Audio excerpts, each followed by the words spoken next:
go to another one. And now this is a real telltale. And it's the Challenger explosion and the deaths of all of those people that are somehow have identical twins that never spoke at their funerals. That's the big one.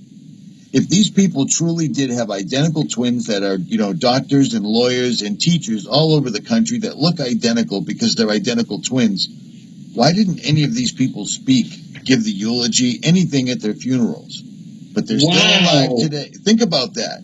Wow, that is such a brilliant... Right? I've never made a video. That is such a brilliant observation, Richie. Oh, my goodness. Not one of them. That's the story. They have the same names. They have the same facial features, the same space between their bridge of their nose, their eyebrows, the same hair, the same everything. These are identical twins, mind you.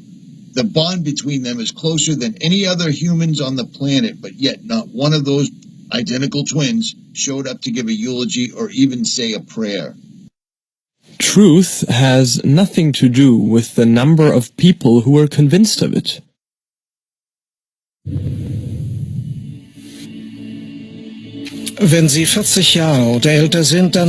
If you are 40 years or older, you may remember January 28, 1986. It was the day of a huge NASA catastrophe off the coast of Cape Canaveral, Florida, where at 11:38 a.m. EST, 73 seconds after takeoff, Space Shuttle Challenger exploded in a tremendous burst over the Atlantic. All 7 crew members were killed, 5 NASA astronauts and the 2 payload specialists.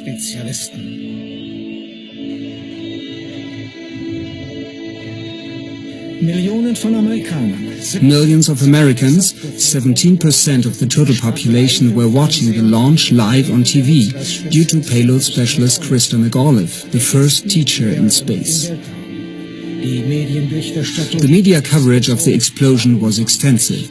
The study reveals that 85% of the Americans questioned had heard of the accident within the hour. The whole world was in a state of shock, and the whole world mourned and took part in the funerals of the Space Shuttle victims.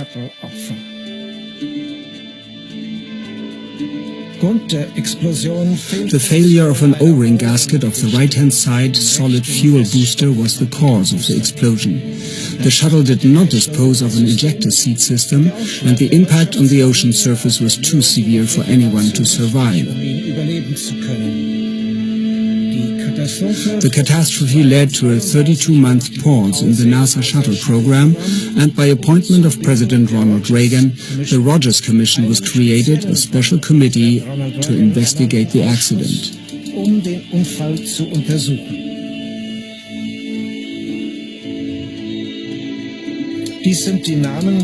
These are the names of the 7 crew members of the Challenger. First, Francis Richard Scobie, Commander. Second, Michael John Smith, Pilot.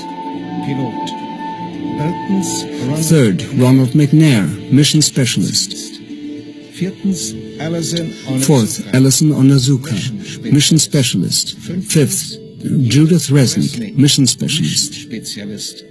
Sixth, Gregory Jarvis, Payload Specialist. Seventh, Krista McAuliffe, Payload Specialist. And now, the unbelievable. A well-known proverb says, if something looks like a duck, sounds like a duck, and behaves like a duck, then it probably is a duck. For a second time, this matter leaves the world breathless. Though this latest shock even surpasses the one 30 years ago. At least 6 of the 7 Challenger crew members are supposed to be alive still.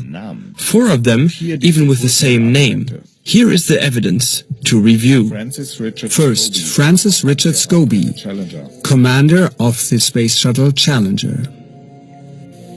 Francis Richard Scobie, born May 19, 1939, Commander of the Space Shuttle Challenger.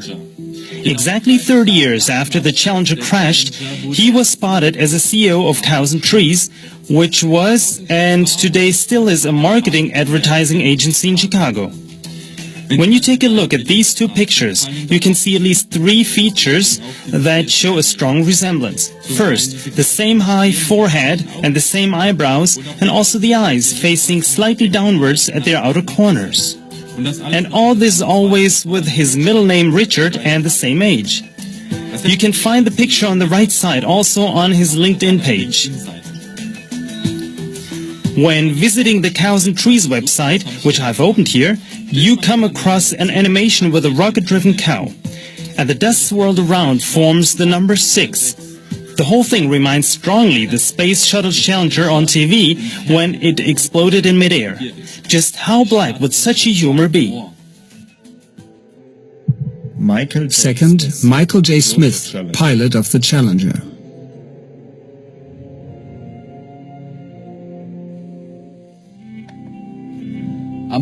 Born on the 13th of April 1945, pilot of the Challenger. Michael J. Smith, 41 years old when he lost his life 30 years ago because of the explosion. The man on the picture to the right also bears the name Michael John Smith, and he's exactly 30 years older now. The resemblance with the astronaut Michael John Smith is striking. The same horizontal eyebrows, the same grey-blue eyes, the same vertical indentation on the tip of his nose. We are talking of an emeritus professor for industry and system engineering at the University of Wisconsin-Madison. Michael John Smith email address is mjsmith@k.wisc.edu. Third, Ronald McNair, mission specialist of the Challenger. Born on October 21st, 1950, Ronald McNair was the second Afro-American astronaut with a doctor's degree in physics. The 66-year-old Carl McNair on the right looks just as Ronald would look today. One day this fact attracted the attention of some American citizens. When addressing him about the astonishing resemblance, it is said that he responded spontaneously that he was the twin brother of the killed astronaut. As the resemblance was more than striking in every aspect, some fellow citizens began to doubt this assertion. Because they did not just want to put out empty allegations, they began to investigate. Previously, it was not known that the late Ronald McNair had a twin brother. However, there was a lot to discover about Carl McNair. For example, that he is an author, an educational consultant, and an inspired speaker. That he is the founder and retired president of the Ronald E. McNair Foundation, which he had established in honor of his deceased brother. One detail, however, could not be clarified at the time of that investigation. There are no indications for a twin brother of Ronald McNair named Carl from before 1986. Here's the report of the research of a free journalist. On Ancestry.com, I have performed a search for a Carl McNair, who claims to be the brother of the astronaut Ronald McNair. Carl S. McNair's LinkedIn page mentions December 16th as his birthday. On Wikipedia, Ronald McNair's parents are Carl C. and Pearl M. McNair. So I searched Ancestry.com for any birth or baptism records for a Carl McNair born on December 16th, whose father is Carl McNair and Pearl McNair, his mother. Search results. In the birth certificates of Texas between 1903 and 1932, there's only the record of Herschel John McNair, born on October 12th in Rosewood, Upshur, whose father's name was William McNair and his mother's was Pearl McNair. In other words, according to Ancestry.com, there is no Carl McNair, brother of Ronald McNair. Here's the screenshot of the respective page of Ancestry.com with a timestamp in the lower right-hand corner. 10:18 a.m. on 5th of September 2015, circled in red. Just to make sure, I redid the search for Carl McNair. This time I have limited the search to Carl McNair with a father named McNair and a mother called Pearl. I found no Carl McNair, whose father's last name was McNair and whose mother's first name was Pearl.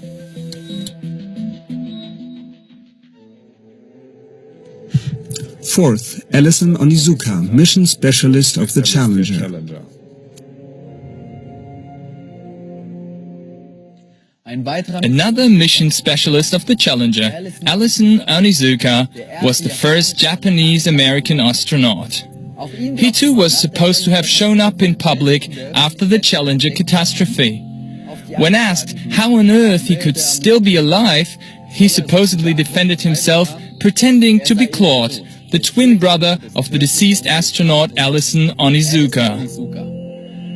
As his assertion was not seen to be credible, some fellow citizens set out for research about a twin brother of the astronaut. The astronaut Alison Onizuka was born in Hawaii on the 24th of June. At the time of that research, there was no birth register containing a twin brother Claude. Claude allegedly claimed to be the younger brother of Alison Onizuka. If Alison was still alive today, he would look exactly like his younger brother Claude on this picture. The same eyebrows, same eyes, same crow's feet wrinkles, same nose, even the same hair parting. Claude Onizuka is a board member of the Department of Liquor Control, County of Hawaii, Hilo, Hawaii. Resulting from another more extensive research by an eyewitness. I also asked Ancestry.com to search for the birth records of a Claude Onizuka, the alleged brother of the astronaut Alison Onizuka. According to Wikipedia's entry on Alison Onizuka, his father was the late lamented Masamitsu Onizuka.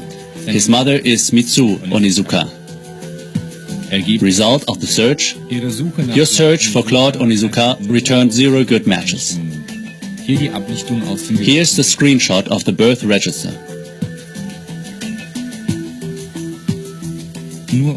Just to be sure, I redid the search for Claude Onizuka, this time without specifying the names of the parents. There were 36 results, none of which was Claude Onizuka. In other words, according to Ancestry.com, at the time of this research, no one named Claude Onizuka had ever been born in the United States. Fifth, Judith Resnick, mission specialist of the Challenger.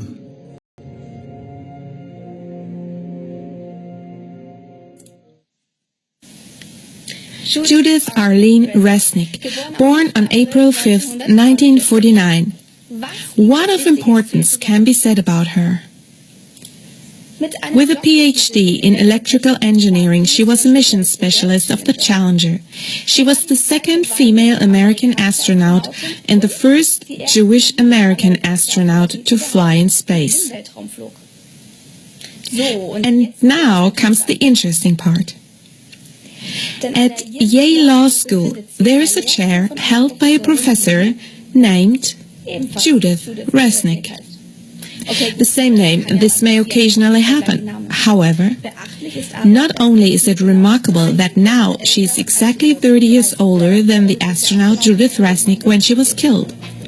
She has exactly the same name, the same appearance, and the same voice as the deceased astronaut. And what is she doing at the Yale Law School? She's a professor of law for the Arthur Lehman program. Now, let's return to compare the pictures. Like the astronaut Judith Resnick, this professor has dark, curly hair, dark eyes, the same shaped eyebrow, and the same lines on both sides of the face extending up from the jaw. What else can we see? Their mouth, the way they look, and their gestures are exactly the same.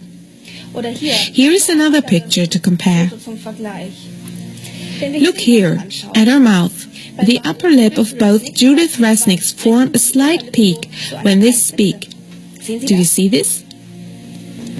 And is all this at random or coincidental? Hereinafter, 2 elaborate investigations are presented about Judith Resnick as witness reports. Whoever compares the voices of astronaut Judith Resnick 30 years ago, along with Professor Judith Resnick, comes to the conclusion it's about one and the same woman. So let's finally listen to this voice comparison. Judith Resnick before and after 30 years. Well, I too am glad to be here one more time, and I am hoping that the affliction that Steve Hawley had from the 41D mission specialist of the delays hasn't rubbed off on me. And there were fewer than 40 federal judges around the United States, and they didn't need a building of their own. They were tucked into facilities like this. And, of course, what the U.S. government did was this was a form of tax, and marine hospitals, health care. And I think the guys behind me are hoping that it hasn't also. Otherwise, they might throw me. Of course, is the Civil War, and with the Civil War and the North conquest of the South. Otherwise, they might throw me off the flight. The U.S. federal government owned and I will now introduce about 50 buildings. Ellen is around the entire hoping that it has United they might States. Throw me and off none the flight.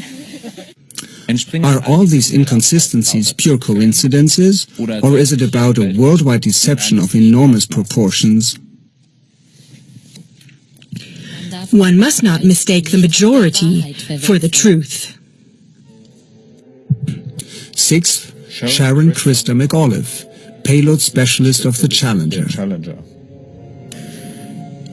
On September 2nd, 1948, Sharon Krista McAuliffe was born. She too was one of the astronauts killed on the Challenger. She was a teacher for social studies at Concord High School in New Hampshire, where she was selected from more than 11,000 applicants to participate in the NASA project Teacher in Space. If the Challenger had not exploded, she would have been the first teacher in outer space. Had she not died in the Challenger disaster, McAuliffe would be 68 years old today. In the course of the research about the space shuttle deception, also for Sharon McAuliffe, apparently an exact double was found with the same looks and, believe it or not, with the same name.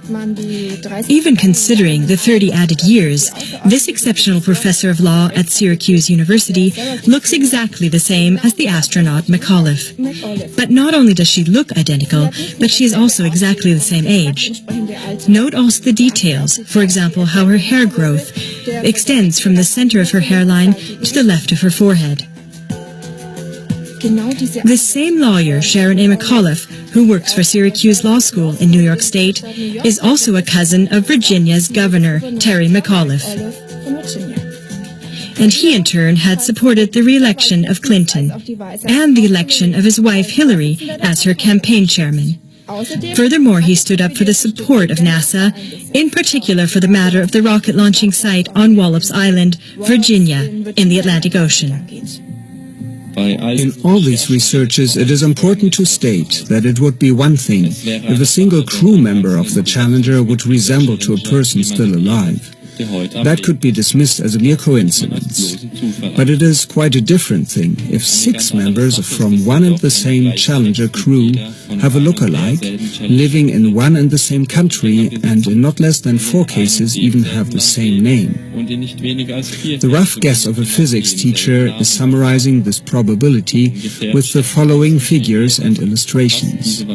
By using a binomial distribution, one can ascertain how likely it is that an event with this probability occurs 4 times within 10 years. Roughly guessed, this leads to a probability of about 10 raised to the power of minus 160. For comparison, the probability of being hit from space debris is indicated by computing experts with a probability of about 6 times 10 raised to the power of minus 13.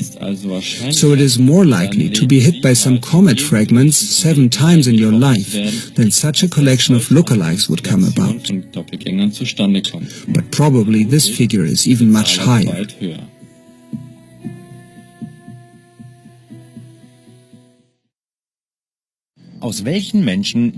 What kind of people would the NASA be composed of if they are able to lie deliberately and to bluff a whole world for more than 30 years? After all, the NASA is an institution which is devouring multi-digit billion-dollar amounts of tax money and private donations every year. What does it mean if not less than 4 elite universities would be involved only in the worldwide space shuttle fraud? The following questions must be absolutely clarified. Who else could be involved into this fraud?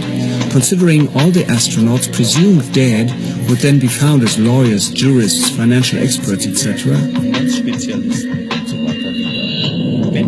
So if the entire NASA, astronauts and professors of law, in other words, elite instructors, of teachers, etc., would be involved in a global fraud, who else in addition to that? Where is the seventh astronaut, Gregory Jarvis? Is he still alive? For the clarification of all these endless questions, humanity depends upon its own help. Whoever is capable to help is welcome to participate in the clarification of all the problems addressed in this film.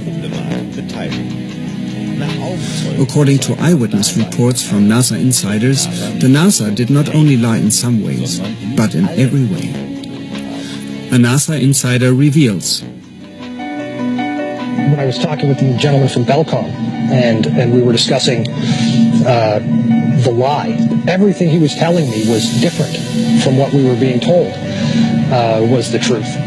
And at one point I asked him, I said, man, you guys, you lied about a lot, didn't you? And instantly he said, no, we didn't lie about certain things. We lied about everything. None of it was true. Repeatedly in their advertisement films, NASA boasted that their space flights created jobs, first of all in the industry. But now the most urgent question is this: which jobs in exactly which industry? At least in the spaceflight industry, various NASA astronauts were not taking an active part during the Great Moon or Space Shuttle flights. So a NASA insider recently claimed that he cannot take part anymore for his conscience sake in the whole worldwide deception, as he calls it. He says that the NASA does not lie to the world only in some aspects, but in every single aspect. Because of similar testimonies of other NASA insiders, freelance journalists took a kind of a crucial test. With a Bible in their hand, they placed themselves in front of all these famous hyped astronauts and let them swear on the Bible that they really had been on the moon and had not been lying to the world. But listen and watch for yourself. And like this, all astronauts reacted when being asked. You want me to knock you in the head? Well, I want you to swear to God on the Bible that you walked on the moon. Okay. If you walked on the moon, we're given the opportunity to swear to God that you walked on the moon. I'm going to give you the opportunity to get the hell knocked out of you if you don't leave me alone. So why don't you just put the end to the record in the argument and put your hand on the Bible, swear to God you walked on the moon. Mr. Seibel, knowing you, that's probably a fake Bible. You really like it? You're the one who said you walked on the moon when you didn't. Calling the kettle black, if I ever thought of it. Saying I misrepresented myself. Away from me. You're a coward and a liar and a thief. You're a coward and a liar. You're a coward and a liar. Well, you're talking to the wrong guy. Why don't you talk to the administrator at NASA? We're passengers. We're guys going on a flight. Of course, I don't hit people, but you're going to be on the deck unless you get I'm heading out. I understand. and get the hell out of the house. Well, take your stuff and get the fuck out. Why don't you quote me and say it's bullshit? I'm in the shadows in Iran. I don't give a damn about all that shit. Of lunar orbit being falsified. Being falsified? Correct. We got an unedited tape from a source at the Johnson Space Center. It's totally nonsense.